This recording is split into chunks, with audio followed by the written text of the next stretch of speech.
Hello guys, welcome to my channel. This is Unfiltered and I am your hostess Black Widow aka Black Snow White, also known as FK Aldon, but my real name is Fatima. If you're new to my channel, welcome. If you're coming back, welcome back. I'm really happy to get you here. Today I will talk to you about a show that I was promising myself to never watch because is garbage. So just easily to explain to you how I'm gonna explain to you that. First of all, if you cannot tell with my accent, I'm French and I grew up in France. I lived there for 10 years.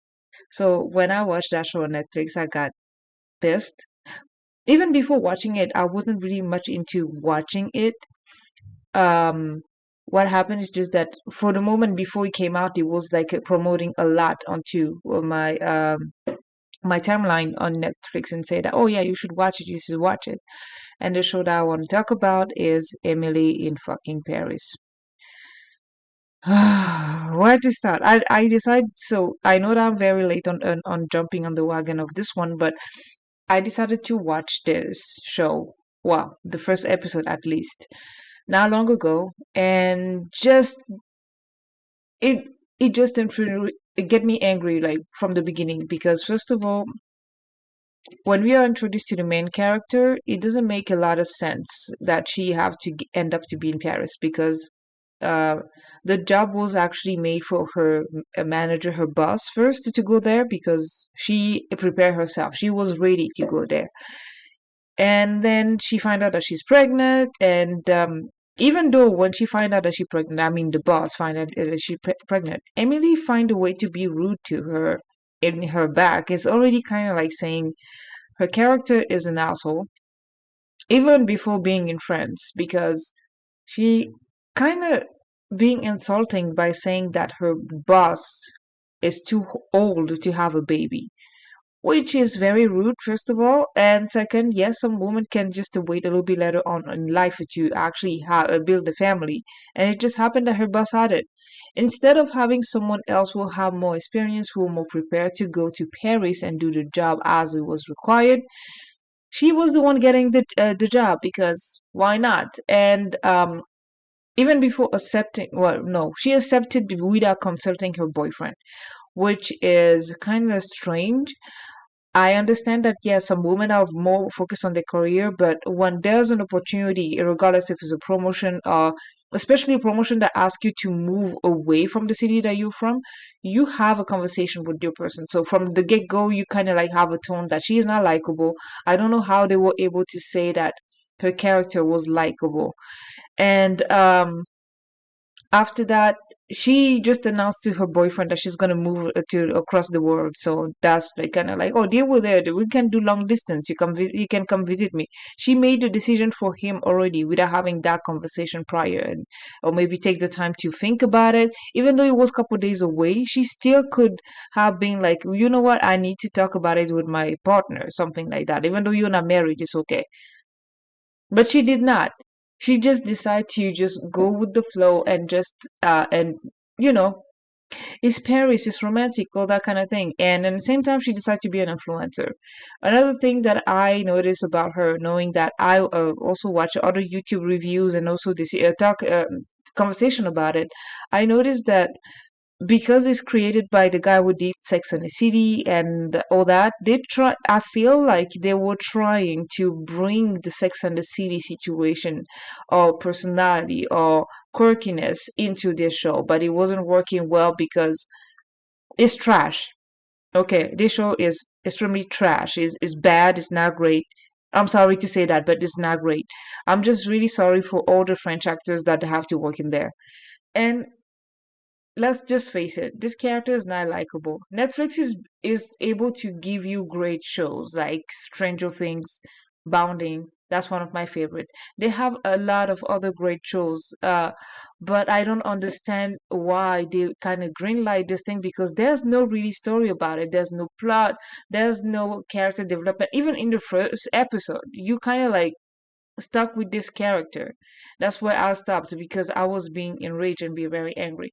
You stuck with this character who doesn't know much about the culture, who didn't make any research actually to figure out how life it is over there, and the interpretation of how French people are also frustrated me because of the part where they were like, well, French people are lazy. They're not working too much. So if you open at 8:30, you come in at work at 10:30, something ridiculous like that, and everybody is like very condescending to her. She is very good at playing the victim, and to me, as a viewer, it's just an interpretation I feel like of what how Americans perceive their own self into the world because nobody really like them. Nobody, well, not that nobody really like them. It's just that it's really simple. People see American people as those whiny babies, I would say, very much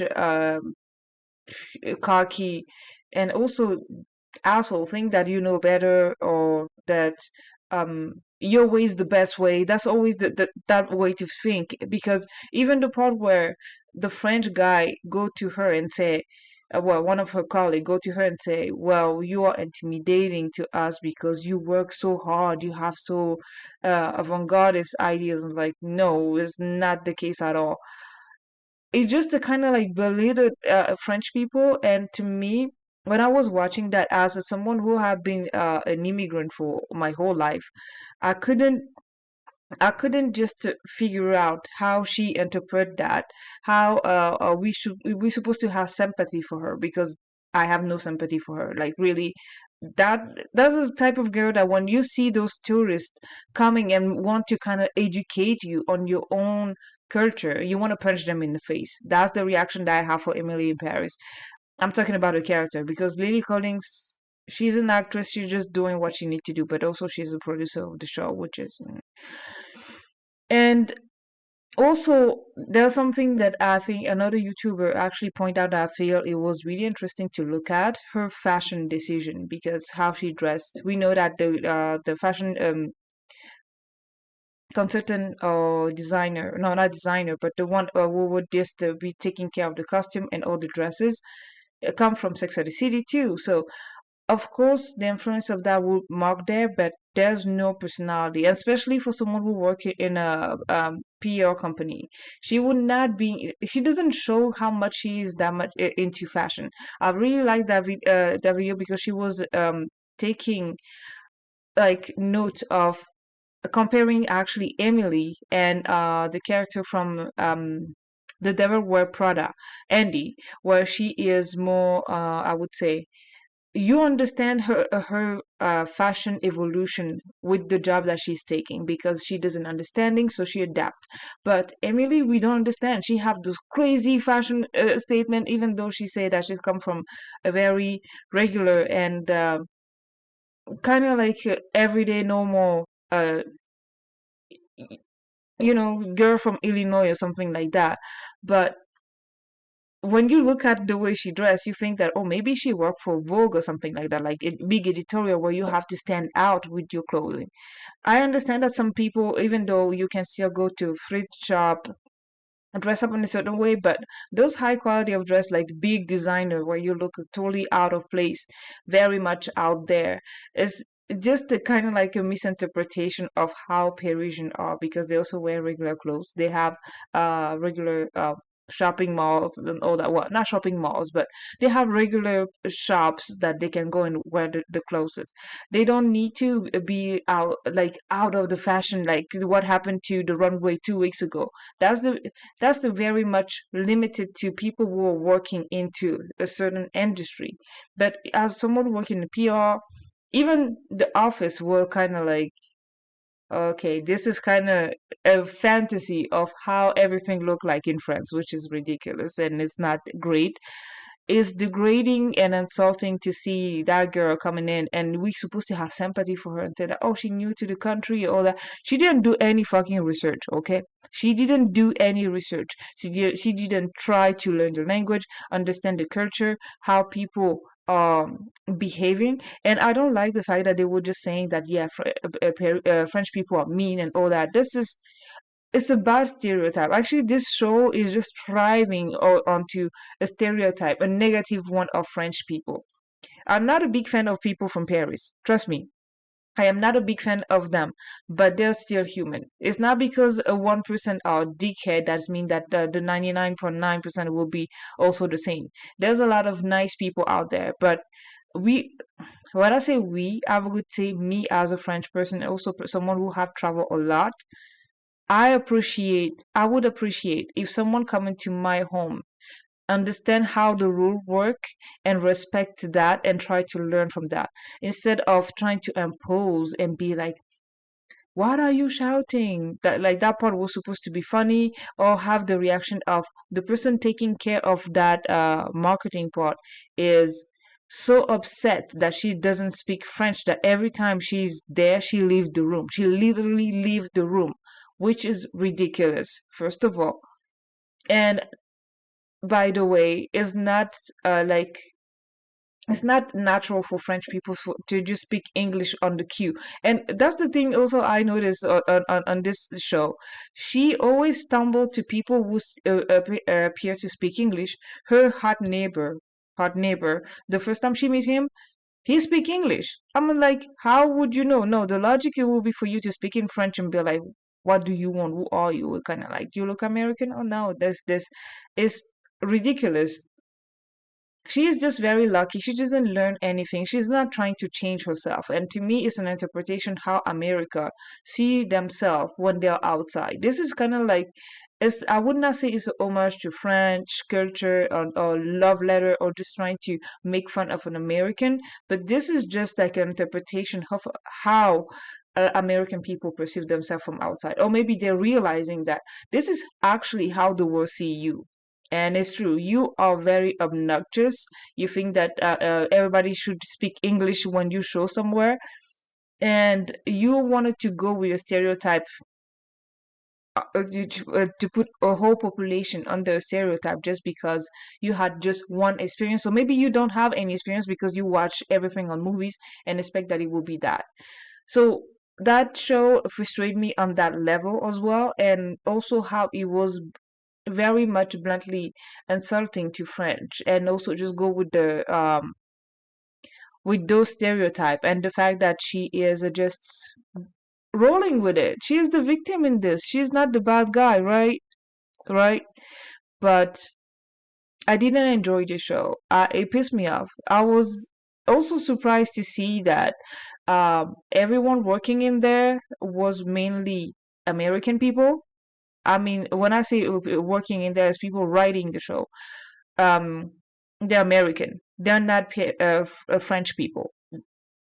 The actors playing there, they're French, and also they do the best they can. And trust me, um, if I was the manager of that company and or the director of that company, I would also have the same reaction and be like, well, you're not speaking the language, knowing that everybody in this company, especially in France, they will speak French.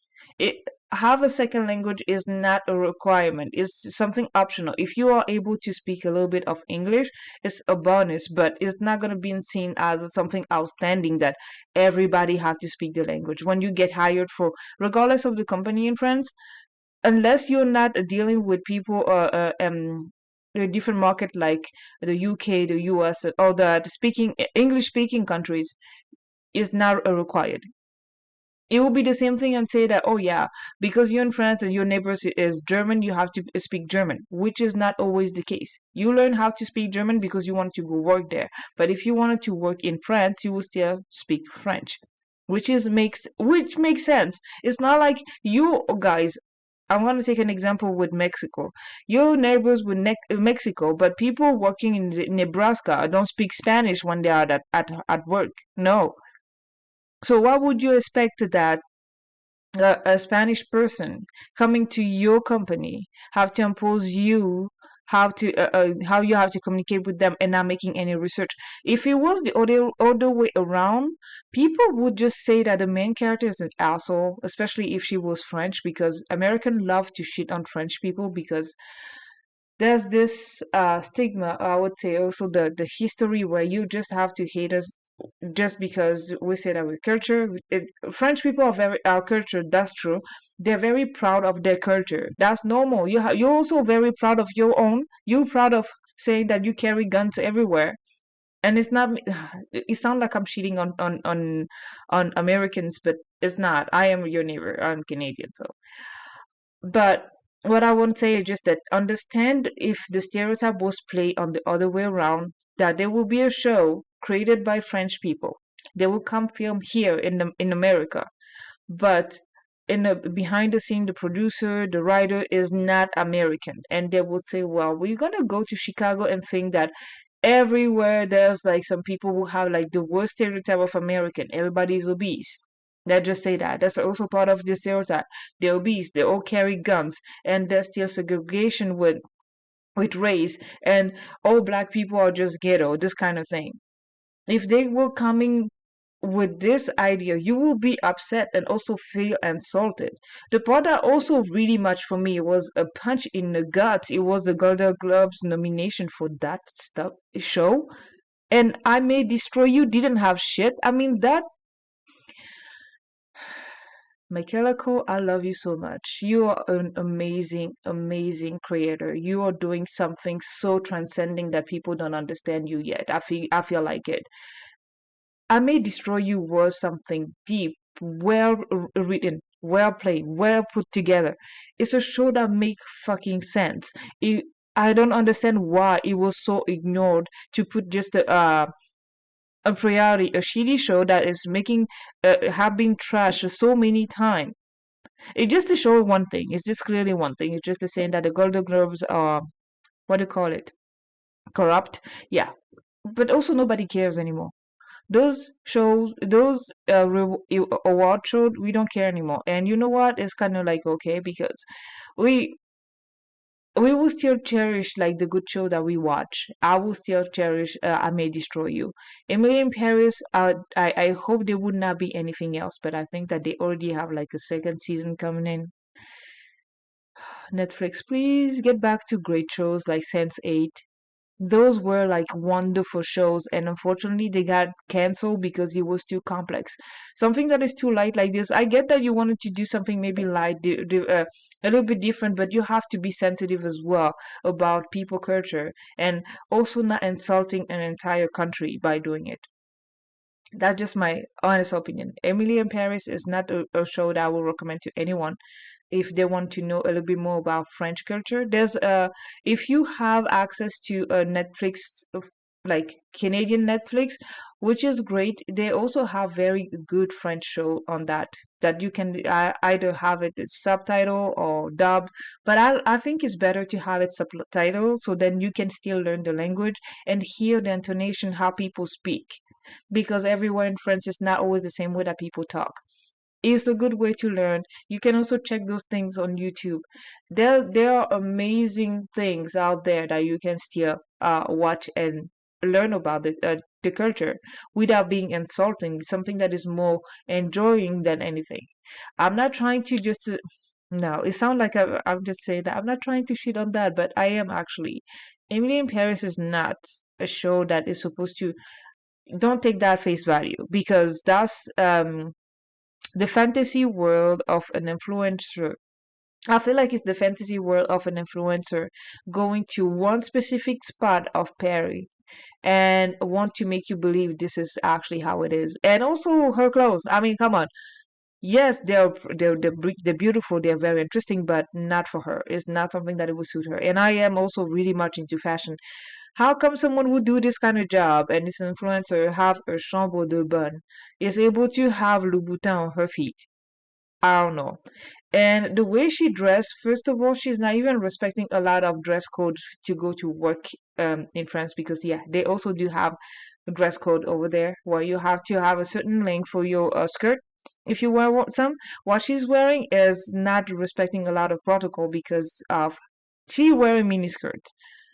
Even though friends are very much free with their sexuality, they're more comfortable with that, but still, you have to have a certain degree of respect and also the professionalism. You cannot wear this kind of thing. You cannot go with like crazy stuff like that. But if you wanted to be an influencer, go ahead, go just have fun. But seriously, piss me off. Piss me off.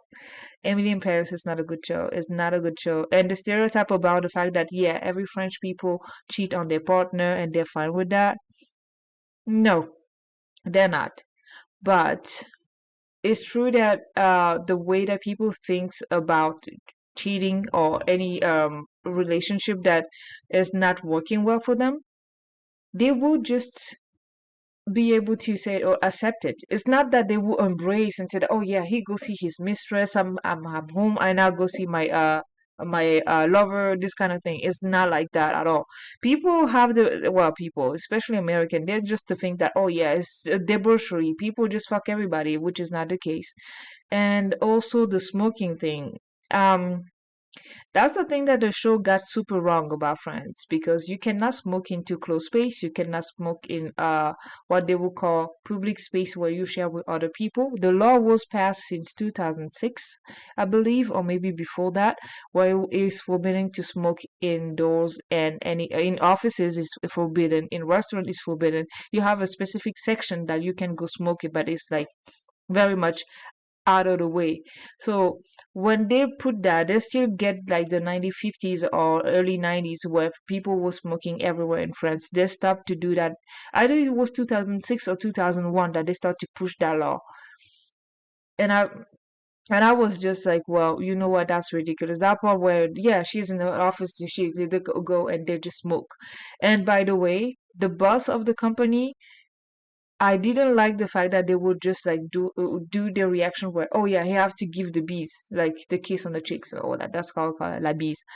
So knowing that he's the director and also he had traveled, he understand that American people would not be comfortable with that. They will shake hand and say after. In here, our culture is giving the kiss on the two cheek. It's called la bise.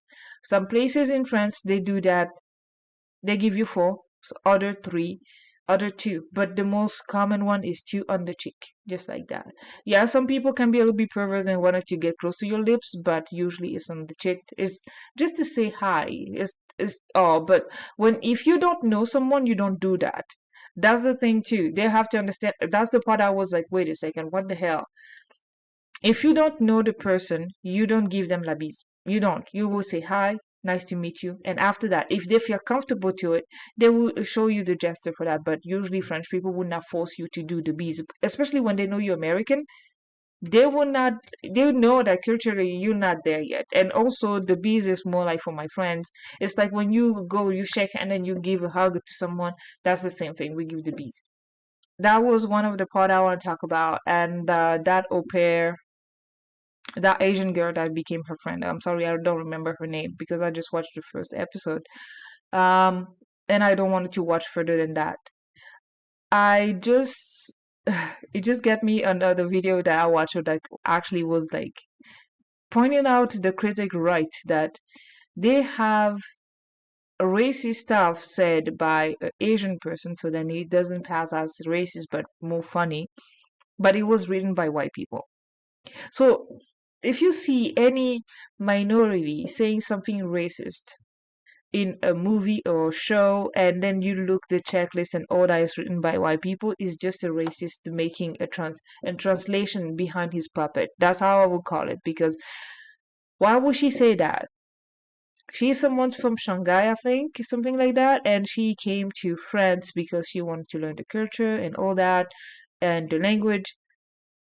She's an au pair for a very wealthy family, I can say, because the neighborhood that where she is not some cheap ass space in Paris. That's not at all, and it's super clean too.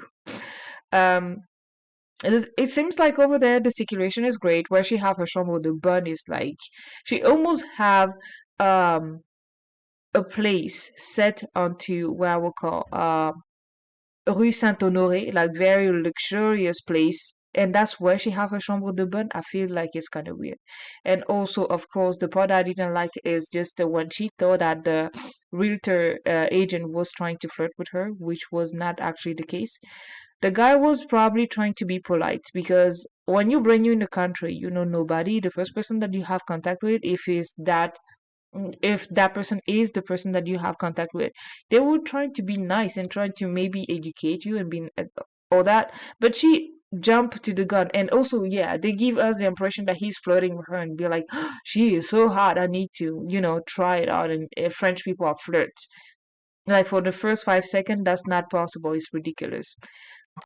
it's just that sometimes when you, even though a man and a woman are being friend over there is normal, it's not seen as like something um sexist, or that absolutely the man wanted to bang you, because sometimes all they want to do is just to help you to understand maybe the culture and how things are working in the country. If you're taking that in the wrong way, that's on you. If you interpret that as flirt, well, you have a very high view of yourself. That's how I would say.